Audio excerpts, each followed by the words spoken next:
விதவிதமான ஆடை ஆபரணங்களுடன் உங்கள் பண்டிகை நாட்களை ஒளிமயமாக கொண்டாட ஸ்ரீநகரில் உள்ள வேலவன் ஸ்டோர்ஸுக்கு வாங்க. பீகார் தேர்தலில் 243 தொகுதிகளிலே கிட்டத்தட்ட என்டிஏ 160 இடங்கள்லையும் இந்து கூட்டணி 78 இடங்களிலும் முன்னிலை இருக்கிறது. ஏறத்தாழ 111 இடங்கள் 22 இடங்கள் முன்னிலை இருந்தாலே ஆட்சியை கைப்பற்றக்கூடிய சூழ்நிலை. கிட்டத்தட்ட நிதிஷ்குமார் அவர்கள் மீண்டும் ஆட்சியை தொடர்வார் என்று கருத்து இந்த முன்னிலை தெரிவிக்கின்றது. இதற்கிடையே நம்முடைய அரசியல் விமர்சகர் ஸ்ரீகுமார் வந்திருக்கிறார். வணக்கம் சார். வணக்கம் சார். இந்த பீகார் வெற்றி இதை எப்படி சார் பார்க்குறீங்க? கிட்டத்தட்ட நிதிஷ்குமார் கிட்டத்தட்ட 25 ஆண்டு காலம் ஒரு சிஎம்மாக இருந்து திருப்பி அவர் வெற்றி பெற்று அவரே சிஎம் ஆகக்கூடிய சூழ்நிலை ஏற்பட்டிருக்கிறது. இதை என்டிஏ கூட்டணிக்கு ஒரு மிகப்பெரிய வெற்றியாக பார்க்கப்படுது. எப்படி சார் பார்க்குறீங்க? ஆமா, நிதிஷ்குமார் இப்போ இருக்கிற சீனியர் மோஸ்ட் அரசியல்வாதிகளில் அவரும் ஒருவர். இப்ப இருக்கிற சமகால அரசியல்வாதிகள்ல நிறைய பேர் குறைஞ்சிட்டாங்க. இந்த மாதிரி சீனியர் மோஸ்ட் அரசியல்வாதிகள் குறைந்த நேரத்துல இப்போது இருக்கக்கூடிய சமகால அரசியல்வாதிகளில் அவரும் ஒருவர். பீகாரையே எடுத்து பாத்தீங்கன்னா லாலு பிரசாத் யாதவ் ஓய்வு பெற்றுட்டார், ஜார்ஜ் பெர்னாண்டஸ் மறைந்து விட்டார், ராம்விலாஸ் பாஸ்வான் மறைந்து விட்டார், சரத் யாதவ் மறைந்து விட்டார், சுஷில் மோடி மறைந்து விட்டார். சோ இந்த மாதிரி அரசியல்வாதிகள் எல்லாரும் மறைந்திருக்கிற காலத்துல இப்ப இருக்கிற முதிய தலைவர்கள்ல மூத்த தலைவர்கள்ல அவர் ஒருவரே இருக்கிறார், நிதிஷ்குமார். அண்ட் 2005 அவர் தொடர்ந்து முதல்வராக இருக்கிறார். அந்த ஜித்தன் ராம் மாஞ்சியோடைய அந்த பிரீஃப் டயத்தை தவிர தொடர்ந்து அவர் இருந்துகிட்டு இருக்கார். சோ இது அவருக்கு கிடைத்த ஒரு அங்கீகாரமாக நான் பார்க்கிறேன். ஏன்னா எப்போது அவருக்கு வயது மூப்பு ஏற்பட்டு நிறைய மூப்பு ரிலேட்டட் டிசீசஸ் இருக்கு அப்படின்லாம் அவர் மேல ஒரு பிரச்சாரங்கள் ஏற்பட்டாலும் அதையெல்லாம் சொல்லுங்க. மறதி போன்ற விஷயங்கள்லாம் கூட இருக்கு அவருக்கு. அவர் எப்படி திருப்பி ஆட்சியை கண்டினியூ பண்ண போற பல விஷயம் மறந்துடுறாரு. அவர் முதுமையின் காரணமாக குற்றச்சாட்டெல்லாம் எதிர்கட்சி வச்சாங்க இல்லையா சார்? ஆமா, அதையெல்லாம் தாண்டி இந்த வெற்றி அவருக்கு கிடைத்திருக்கிறது. அதுக்கு காரணம் என்னன்னா, முதல் காரணம் அனைவருக்குமான ஒரு தலைவராக நிதிஷ்குமார் ஒருவரே இன்றைக்கு பீகாரில் இருக்கிறார். இப்போ எதிர்கட்சியில சேர்ந்தவங்களா இருக்கலாம், இல்ல ஆளும் கூட்டணியை சேர்ந்தவங்களா இருக்கலாம், யாராக இருந்தாலும் எல்லாருக்கும் பொதுவான தலைவராக யாரும் மக்கள் இன்னும் ஏற்கவில்லை. அது ஒரு முக்கிய காரணம். ரெண்டாவது, நீங்க சொன்னீங்க இந்த ஞாபக மறதி சம்பந்தப்பட்ட விஷயங்கள் எல்லாத்தையும் அவர் தகர்த்தெறியும் வரையில ரொம்ப ஆக்டிவா தன்னை வச்சுக்கிறாரு. ஒரு நாளைக்கு 4-5 ரேலிகள் தேர்தல் பிரச்சார கூட்டங்கள்ல அவர் பங்கேற்கிறாரு. சோ இதெல்லாம் பாக்குற போது மக்களுக்கு ஒரு நம்பிக்கை ஏற்படுகிறது. பெண்களுக்கு ஒரு பாதுகாப்பு கூடிய அரசாங்கமாக ஜேடியு பிஜேபி கவர்மெண்ட்டை மக்கள் பாக்குறாங்க. அது ஒரு முக்கிய காரணம். 2005 தொடர்ந்து அவர் வெற்றி பெற்று வருகிறார். இந்த முறை பெண்கள் வாக்கு அதிகமாக விழுந்திருக்கிறது. இது பெண்களுடைய ஒரு ஓட்டின் ஒரு வெளிப்பாடாக நான் பார்க்கிறேன்.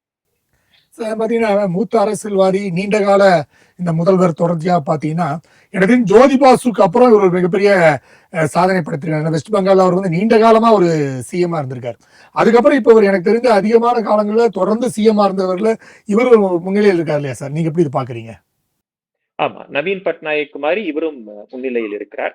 இதுல என்ன ஒரு முக்கியமான விஷயம்னா, இவருடைய போராட்டம், வாழ்க்கை போராட்டம் மிகவும் வலிமையானது.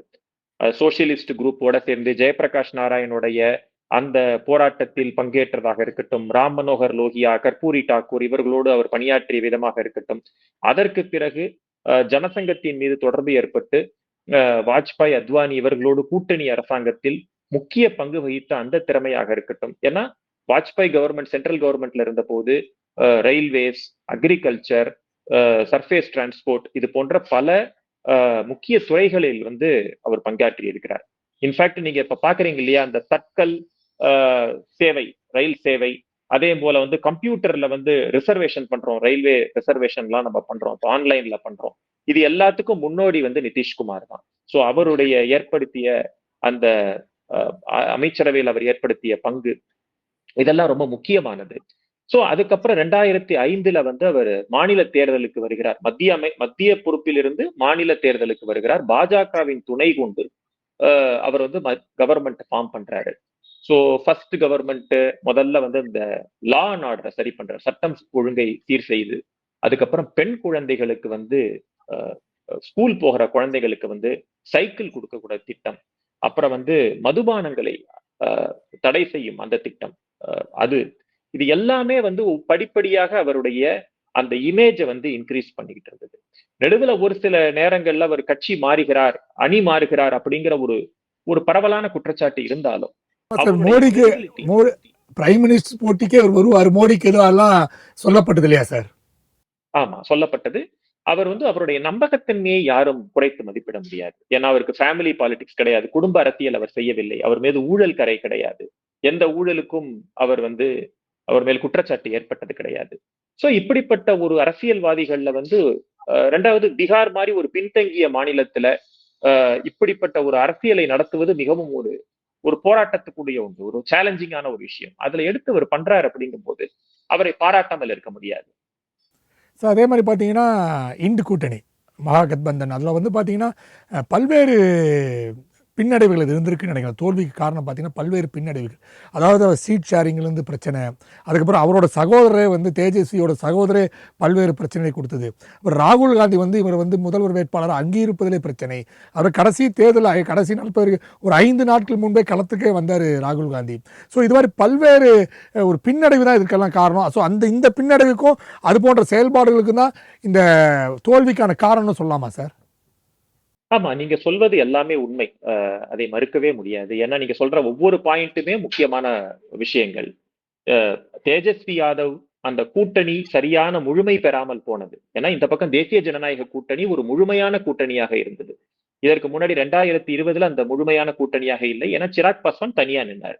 இந்த முறை பாஜக மேலிடம் என்ன நினைச்சாங்கன்னா, இந்த கூட்டணி முழுமையான கூட்டணியாக இருக்க வேண்டும். அதற்காக அவங்க ரொம்ப பாடுபட்டாங்க. ஐக்கிய ஜனதா தளம், சிராக் பாஸ்வானுடைய கட்சி, ஜித்தன் ராம் மாஞ்சியோட கட்சி, உபேந்திர குஷ்வாஹாவோட கட்சி, இதெல்லாம் ஒரு முழுமையான ஒரு அணியாக ஒரு பக்கம் இருந்தது. இந்த பக்கம் தேஜஸ்வி யாதவுடைய பிரச்சனை என்னன்னு கேட்டீங்கன்னா, தேஜஸ்வி யாதவுடைய சகோதரர் தேஜ் பிரதாப் யாதவ் அவர் தனியா சென்றுட்டாரு. அதுக்கப்புறம் தேஜஸ்வி யாதவை அங்கீகரிப்பதில் காங்கிரஸுக்கு ஒரு தயக்கம் ஏற்பட்டது. ரொம்ப லேட்டா தான் அவங்க அங்கீகரிச்சாங்க. அப்புறம் போட்டி வேட்பாளர்கள் நிறைய பேரை வந்து அவங்க கான்டெஸ்ட் பண்ணாங்க. கிட்டத்தட்ட 13 இடங்கள்னு அபிஷியலா இருந்தாலும் அன்அபிஷியலா பாத்தீங்கன்னா கிட்டத்தட்ட 45 இடங்களுக்கு மேல போட்டி வேட்பாளர்கள் அவங்களுடைய வெற்றி வாய்ப்பை பாதித்து இருக்கிறார்கள்.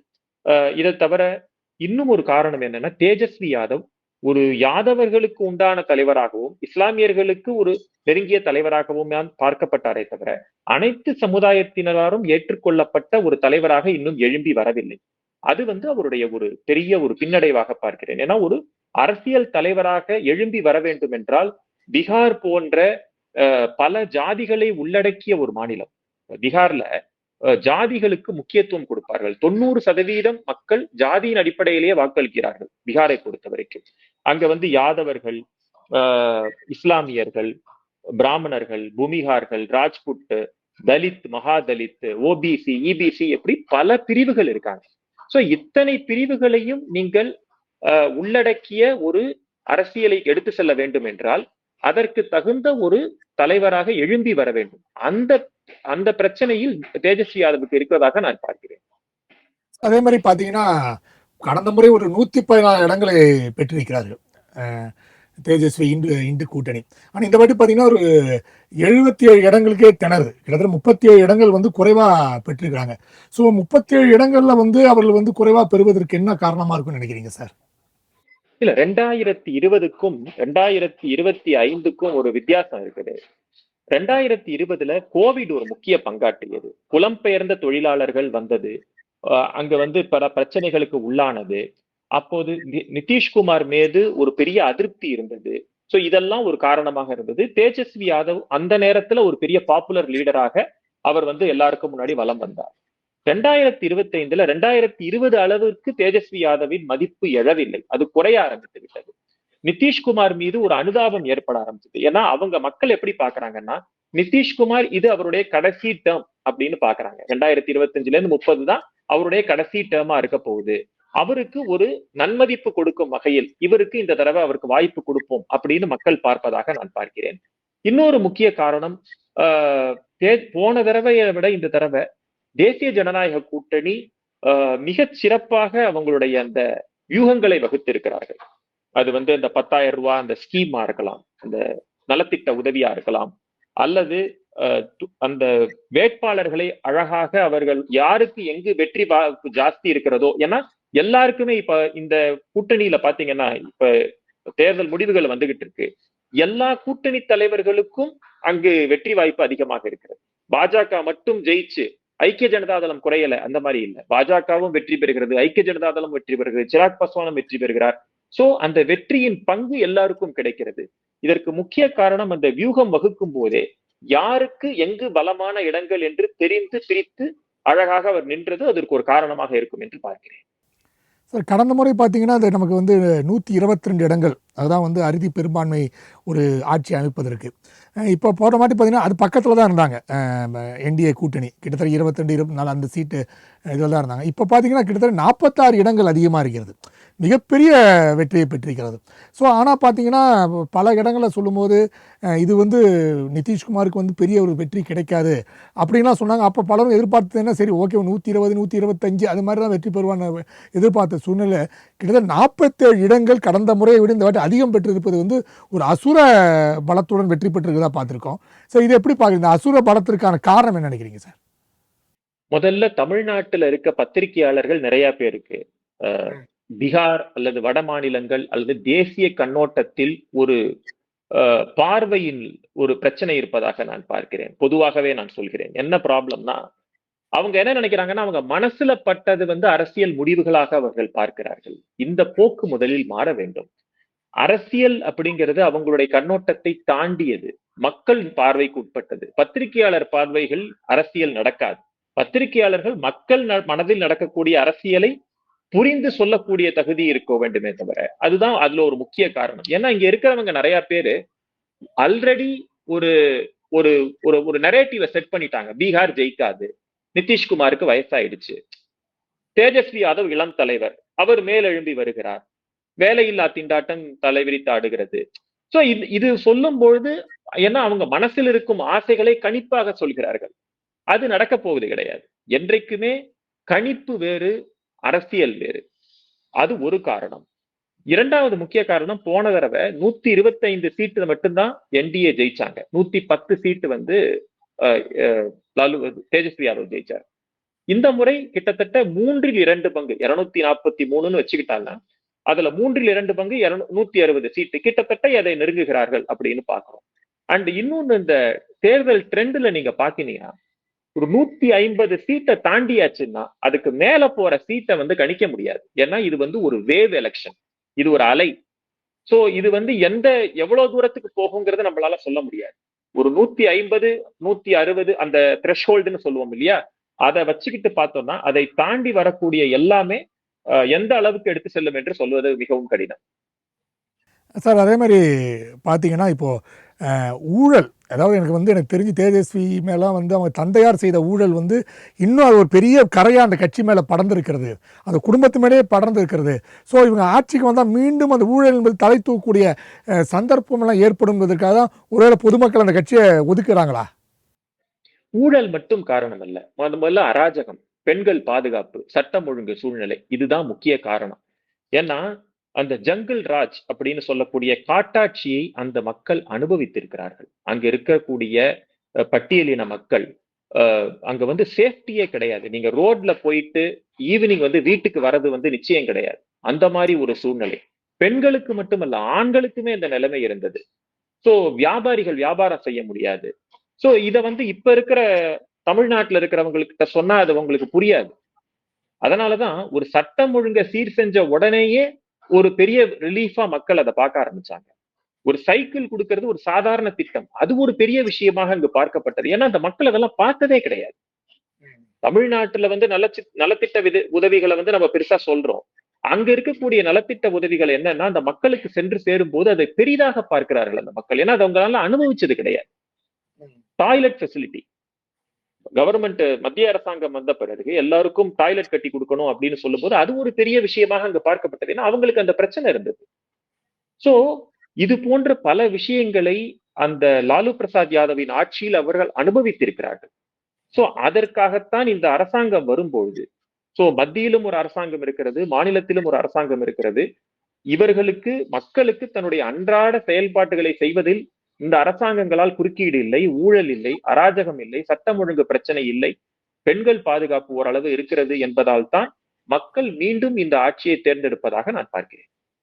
சார் இப்போ காங்கிரஸ்காரங்கெல்லாம் இப்போ குற்றச்சாட்டு இதுக்கு முன்னாடி கூட விவாதத்தில் நடக்கும்போது ஒரு காங்கிரஸ் நண்பர் வந்து ஒரு குற்றச்சாட்டு வைத்தார். அதாவது இது இதனால தான் சார், ஏன்னா கடந்த வாட்டியே நீங்கள் பார்க்கும்போது 2 மாதங்களுக்கு முன்பு கிட்டத்தட்ட 22 லட்சம் வாக்குகளை வந்து நீக்கிட்டாங்க பாஜக. ஸோ அதனால தான் வந்து ஒவ்வொரு சீட்லேயும் வந்து லட்சக்கணக்கான வாக்குகளை எடுத்தனால தான் பிஜேபி வெற்றி பெற்றிருக்கிறது. ஸோ இதுக்கு முழுக்க காரணம் சார். ஏன்னா முதல்ல வந்து காங்கிரஸ் குற்றம் சாட்டியது வந்து இவிஎம் மேலே. இப்போ இவிஎத்தை அடுத்து இப்போ வந்து சாருக்கு வந்து நிற்கிறாங்க இப்போல்லாம். ஸோ இந்த குற்றச்சாட்டு தான் இப்போ பின்னே ஆரம்பிச்சிருவாங்க. இப்போ அதை காங்கிரஸ் சொல்லக்கூடிய குற்றச்சாட்டில் இப்போ ஆரம்பிச்சிருவாங்க. சார் தான் முக்கியமான காரணம், இந்த வெற்றிக்கான காரணம். இதை நீக்கியதுனால தான் வெற்றி பெற்றிருக்காங்க வாக்காளர்களை, சிறுபான்மை வாக்குகளை நீக்கிட்டாங்க, தாழ்த்தப்பட்ட சமுதாயத்தின் வாக்குகளை நீக்கிட்டாங்க. இதுதான் பிரச்சனைன்னு சொல்கிறாங்க. நீங்கள் எப்படி சார் பார்க்குறீங்க? இல்ல, இது வந்து ஒரு ஆதாரமற்ற குற்றச்சாட்டாக நான் பார்க்கிறேன். ஏன்னா எலெக்ஷன் கமிஷன் இந்த எஸ்ஐஆர், அந்த ஸ்பெஷல் இன்வெஸ்டிகேட்டிவ் இந்த ரிவிஷன் ஆஸ்பெக்ட் இருக்கு இல்லையா, இதை வந்து ரொம்ப வந்து பண்ண வேண்டும் என்றே சொல்கிறேன். இந்த எஸ்ஐஆர் மாதிரி ஒரு இனிஷியேட்டிவ் மிகவும் தேவை என்று சொல்கிறேன். ஏன்னா ஒவ்வொரு இடத்துலையும் 2-3 வாக்காளர்களுடைய பெயர்கள், அதே போல வந்து வேலைக்காக மற்ற மாநிலங்களில் இருந்தோ அல்லது மற்ற கண்ட்ரீஸ்ல இருந்து வந்தவங்களுக்கெல்லாம் வந்து வாக்குரிமை கொடுத்து வைப்பது, அவர்களை தனது வாக்கு வங்கியாக பயன்படுத்துவது, இதெல்லாம் மாற வேண்டும். ஒரு ஜனநாயக நாடு நம்ம சொல்றோம், சீனாவை தாண்டி நம்ம ஜனநாயகத்துல இருக்கிறோம், மக்கள் தொகையில இருக்கிறோம். அப்படிங்கிற போது இங்க இருக்கக்கூடிய அரசாங்கங்கள் அமைவது வந்து வெளிநாட்டிலிருந்து புலம்பெயர்ந்து வந்தவர்களால் அமையக்கூடாது. இந்த நாட்டு பிரஜைகளாலேயே இங்க இருக்கக்கூடிய அரசாங்கம் அமைய வேண்டும். அதுக்கு எஸ்ஐஆர் அப்படிங்கிற ஒரு இனிஷியேட்டிவ் மிகவும் தேவை என்பது என்னுடைய கருத்து. சரி, அப்படி ஜெயிக்கணும் தோக்கணும் அப்படின்னு முடிவு பண்ணாங்க அப்படின்னா, போன தடவை இந்த 2024 கிட்டத்தட்ட 240 சீட்டுக்கு பாஜக குறைந்ததே, அதுக்கு யார் காரணம்? 99 சீட்டுக்கா காங்கிரஸ் உயர்ந்ததே, அதுக்கு யார் காரணம்? இப்ப ஜார்க்கண்டிலும் காஷ்மீரிலும் எதிர்கட்சிகள் வந்திருக்கிறதே, அதற்கு யார் காரணம்? நீண்ட காலமாக மேற்கு வங்கத்தில் திரிணாமுல் காங்கிரஸ் வெற்றி பெறுகிறதே, அதற்கு யார் காரணம்? 2021 திமுக வெற்றி பெற்றிருக்கிறது, அதற்கு யார் காரணம்? கேரளத்தில் கம்யூனிஸ்ட் அரசாங்கம் வந்ததற்கு யார் காரணம்? கர்நாடக காங்கிரஸும் ஹிமாச்சல் பிரதேஷ், பஞ்சாப் போன்ற மாநிலங்களில் எதிர்கட்சிகள் வந்திருப்பதற்கு யார் காரணம்? தெலுங்கானாவில் காங்கிரஸ் வெற்றதற்கு யார் காரணம்? இதெல்லாம் கேட்டுக்கிட்டே போலாம். சோ எஸ்ஐஆர் தான் காரணம் அப்படின்னா சரி, திமுக பத்தி வெற்றி பெறுகிறது என்று வைத்துக் கொள்வோம். 2026 தேர்தலில் திமுக வெற்றி பெறுகிறது தமிழ்நாட்டில் அப்படின்ற, தமிழ்நாட்டிலையும் தானே எஸ்ஐஆர் நடந்திருக்கு. இப்ப கேரளால எஸ்ஐஆர் நடக்க போகுது. கேரளால கண்டிப்பா கம்யூனிஸ்டோ காங்கிரஸோ தான் ஜெயிக்க போறாங்க. அங்க பாஜக அந்த அளவுக்கு வெற்றி பெறுவதற்கு வாய்ப்பு ரொம்ப கம்மி. அப்ப அதற்கு யார் காரணம்? எதிர்கட்சிகள் ஒரு சால்ஜாப்பான அதற்கு தோல்விகளுக்கு காரணம் தேடுகிறார்கள். இது வந்து ஒரு ஃபியூட்டைல் எக்ஸசைஸ் அப்படின்னு நான் பாக்குறேன். இப்ப இவங்க என்ன சொல்றாங்கன்னா சார், இது ரொம்ப குறுகிய காலமா கொடுத்த காலகட்டத்துல இந்த பிரச்சனை ஏற்பட்டிருக்கு. போன முறைனா எஸ்ஐஆர் நிறைய நடந்திருக்கு. அப்பெல்லாம் வந்து 2 months கேப் கொடுத்திருந்தாங்க. இப்ப ரொம்ப குறுகிய காலம், 30-40 நாள்ல முடின்றாங்க, 90 நாள்ல முடின்றாங்க, 60 நாள்ல முடின்றாங்க. சோ இந்த பிரஷர் தான் வந்து இந்த வாக்காளர்களை வந்து மாற்றக்கூடிய சூழ்நிலை வந்து எலெக்ஷன் கமிஷன் இருக்குது. சோ எலெக்ஷன் கமிஷனும் பிஜேபியும் சேர்ந்து இந்த செய்து காங்கிரஸாரு அந்த கூட்டணி வந்து கூட்டணி தொடர்ந்து குற்றச்சாட்டு வைக்கிறது. இன்னைக்கும் விருந்தினர் வரும்போது அந்த குற்றச்சாட்டு தான் வைக்கிறாங்க சார். இல்ல, எலெக்ஷன் கமிஷன், எலெக்ஷன் ப்ராசஸ் அப்படிங்கிறது ஒரு பெரிய ப்ராசஸ் சார். அது டைம் அண்ட் அகைன் அது வந்து தன்னை சீர்படுத்தி கொண்டே வருகிறது. நீங்க கொஞ்சம் எலெக்ஷன் கமிஷனுடைய ப்ரொசீஜர்ஸை நம்ம பார்த்தோம். முதல்ல நம்ம வந்து பேப்பர் பேலட்ஸ் இருந்தது, அதுக்கப்புறம் இவிஎம்க்கு நம்ம மாறினோம். இவிஎம் இருந்தது, இவிஎத்தில் சந்தேகம் இருக்கக்கூடிய ப்ராப்ளம் இருக்கிறதுனால விவிபேட் அப்படிங்கிறதுக்கு மாறினோம்.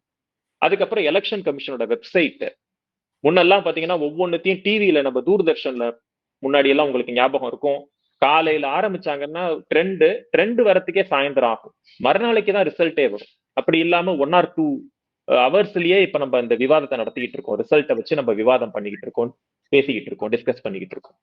சோ அதுல வந்து ஒரு இம்ப்ரூவ்மெண்ட் இருக்கு. அதுக்கப்புறம் பாத்தீங்கன்னா யாருடைய குற்றப்பின்னணி என்ன அப்படிங்கிறது எல்லாருக்கும் தெரிய வருது. சோ அதெல்லாம் வெப் பேஜ்ல போடுறாங்க. அண்ட் எலெக்ஷன் கமிஷனுடைய அந்த ஆக்டிவிட்டிஸை நினைச்சு பார்த்தோம்னா, ஏன்னா நம்ம ரொம்ப ஈஸியா சொல்லிடுறோம், ஒரு எலெக்ஷன் கமிஷன் ஒரு பாரபட்சமானது அப்படின்னு சொல்லிட்டு ரொம்ப ஈஸியா சொல்லிடுறோம். ஏன்னா எதுக்கு நான் இவ்வளவு சிரமப்பட்டு எலெக்ஷன் கமிஷனுக்காக நான் பேசுகிறேன் என்றால், ஏன்னா எலெக்ஷன் கமிஷன் அப்படிங்கறத வந்து அதன் மீது நம்பிக்கை மக்களுக்கு போய்விட்டால் அதற்கப்புறம் ஜனநாயகமே கேள்விக்குறியாயிடும். நீங்க நினைச்சு பாருங்க, ஜூனாகட்னு ஒரு இடம் குஜராத்ல இருக்கு. அங்க ஒரே ஒரு வாக்காளர் தான் அந்த காட்டுக்குள்ள இருப்பார். அவருக்காக போய் இந்த எலெக்ஷன் கமிஷன் அங்க வந்து ஸ்டேஷன் போட்டு உட்காந்துருப்பாங்க. அவர் வந்து ஓட்டு போட்டதுக்கு அப்புறம் தான் அந்த வாக்கு முடிவு பெறும். அது வந்து பாலைவனமா இருக்கக்கூடிய ராஜஸ்தானாக இருக்கட்டும், மலைச்சாரர்கள் இருக்கக்கூடிய வடகிழக்கு மாநிலங்களாக இருக்கட்டும், நக்சல் ஏரியாக்கள் இருக்கக்கூடிய சத்தீஸ்கர், ஜார்க்கண்ட் இது போன்ற மாநிலங்களாக இருக்கட்டும், எல்லா இடத்துலயும் போய் மக்களை வந்து வரவழைச்சு ஓட்டு போட வைக்கிறதுங்கிறது எவ்வளவு பெரிய விஷயம். நம்ம சாதாரணமா அங்க உட்கார்ந்து ஸ்டூடியோல சொல்லிடுறோம். அந்த கிரவுண்ட்ல இருந்து பாருங்க, நிறைய எலெக்ஷன் கமிஷன்ல அபிஷியல்ஸா இருக்கிறவங்க டியூட்டில இருந்த போதே இறந்து போயிருக்கிறாங்க எலெக்ஷன் கண்டக்ட் பண்ணும்போது. பாதுகாப்பு இல்லாத சூழ்நிலைகளுக்கு நடுவுல அவங்க வந்து எலெக்ஷன்ல கண்டக்ட் பண்றாங்க. இந்த முறை பீகார்ல ஒரு சில கிராமங்கள்ல செய்தியே வந்திருக்கு. இந்த முறை மக்கள் ஃபர்ஸ்ட் பெண்கள் அந்த நக்சல் பாதிக்கப்பட்ட இடங்களிலிருந்து மீண்டு இருக்கக்கூடிய பீகார் இடங்கள், ஏன்னா பீகார் வந்து கம்ப்ளீட்டா நக்சல் ஃப்ரீயா ஆயிடுச்சு இப்போ. சோ இப்ப இருக்கிற பெண்கள் வந்து பேட்டி கொடுக்குறாங்க, நான் இங்க இப்பதான் முதல்ல நாங்க இவிஎம்ஏ நாங்க பாக்குறோம், முதலில் நாங்க இப்பதான் பாக்குறோம், எங்களுடைய எலெக்ஷனே இப்பதான் நாங்க ஃபர்ஸ்ட் நாங்க இப்பதான் ஓட்டு போட போறோம் அப்படின்னு நக்சல் பாதித்த இடங்களில் கிட்டத்தட்ட 70 வருடங்கள் கழித்து இப்ப ஓட்டு போட்டிருக்காங்க மக்கள். இதெல்லாம் எவ்வளவு பெரிய விஷயம், இதெல்லாம் யாரு சொல்லுவா சார்? அதே மாதிரி சார், ஆமா சார், அதே மாதிரி பார்த்தீங்கன்னா இப்ப ஜாதி ரீதியான வாக்குகள் பார்த்தோம்னா நீங்க சொன்ன மாதிரி பார்த்தீங்கன்னா குர்மி அந்த இனத்தவர், பிராமின்ஸு, பனியா, அப்புறம் ராஜ்பூட் எல்லா இடங்கள்லையும் பாஜக வந்து முன்னிலை வகித்திருக்கிறது. அதே மாதிரி பட்டியலின மக்கள் அந்த இடங்கள்லாம் கூட பாஜக அதிகமான இடங்களை வெற்றி பெற்றிருக்கிறது. ஆனால் வழக்கமாக சொல்கிற குற்றச்சாட்டு என்ன, பட்டியலின மக்கள், சிறுபான்மை மக்கள் எல்லாம் பாஜக எதிரின்னு சொல்லப்பட்ட சூழ்நிலை இந்த பீகார் இந்த முடிவுகள் அதெல்லாம் தகர்த்தெறிந்திருக்கு இல்லையா சார்? ஆமா, அதாவது இந்த சோசியல் கொயலேஷன் அப்படிம்பாங்க, ஒரு சமுதாய கூட்டணி, கோரி குர்மி இது போன்ற மக்களுக்கு உண்டான கட்சிகள், ராஜ்புட், பிராமின், பூமிகார் இவர்களுக்கு உண்டான கட்சிகள், குஷ்வாகா அவங்களுக்கு உண்டான கட்சிகள், தலித், மகாதலித் இவர்களுக்கு உண்டான கட்சிகள். சோ எல்லாமே ஒரு சேர்ந்த ஒரு கூட்டணியாக இருப்பது ஒரு முக்கிய காரணம். அதற்கு தலைமையேற்றிருக்கக்கூடிய நிதிஷ்குமாரை ஒரு ஜாதியை சார்ந்து அடையாளப்படுத்தாமல் அனைவருக்குமாக மக்கள் பார்ப்பது இன்னொரு காரணம். தேஜஸ்வி யாதவ் ஒரு ஜாதிக்கு உண்டானவராக மட்டுமே பார்க்கப்படுவது மூன்றாவது காரணம். மத்திய அரசாங்கத்தின் மூலமாக பல நலத்திட்டங்கள் பீகாருக்கு வரும் என்ற நம்பிக்கை மக்களுக்கு இருப்பது ஒரு நான்காவது காரணம். இது எல்லாமே ஒரு காரணமாக நான் பார்க்கிறேன். இன்னொன்னு, எப்போதுமே நீங்க இந்த அரசாங்கத்தை அகற்றிவிட்டு இன்னொரு அரசாங்கத்தை கொண்டு வர வேண்டும் அப்படின்னு நினைச்சீங்கன்னா அதற்கு உண்டான நீங்க ஒரு அல்டர்னேட்டிவ் பிளான மக்கள்கிட்ட கொடுக்கணும். நாங்க வந்தா என்ன பண்ணுவோம் அப்படிங்கிறத மக்களுக்கு சொல்லணும். அதை சொன்னாதான் மக்களுக்கு நம்பிக்கை ஏற்படும். அது இல்லாம நீங்க பண்றது தப்புன்னு மட்டும் சொல்லிக்கிட்டு இருந்தா மக்களுக்கு நீங்க எதிர்கட்சிகளுடைய வார்த்தைகளின் நம்பிக்கை இல்லை என்றால் அவர்கள் ஆளுங்கட்சியை தான் மீண்டும் மீண்டும் தேர்ந்தெடுப்பார்கள். இதுதான் இதோடைய நிலை. கண்டிப்பா சார், உங்கள் கருத்துக்களை தெரிவித்திருக்கு மிக்க மகிழ்ச்சி. நன்றி சார். நன்றி, வணக்கம், ஜெய்ஹிந்த். நேரலை இப்போது பீகார் முடிவுகளை பார்த்து கொண்டிருக்கின்றோம். இது முன்னிலையிலே வந்து என்டிஏ 162 இடங்களிலும் இந்து கூட்டணி 59 இடங்களும் முன்னிலை பெற்றிருக்கிறது. கடந்த குறையை விட பார்த்தீர்கள் என்றால் கிட்டத்தட்ட என்டிஏ 59 இடங்களிலும் இந்து கூட்டணி 55 இடங்கள் குறைவாகவும் பெற்றுக் கொண்டிருக்கின்றது. ஆகையால் என்டிஏ உறுதியாக ஆட்சி அமைத்து நிதிஷ்குமார் முதல்வராக கூடுவார் என்று எதிர்பார்க்கப்படுகிறது.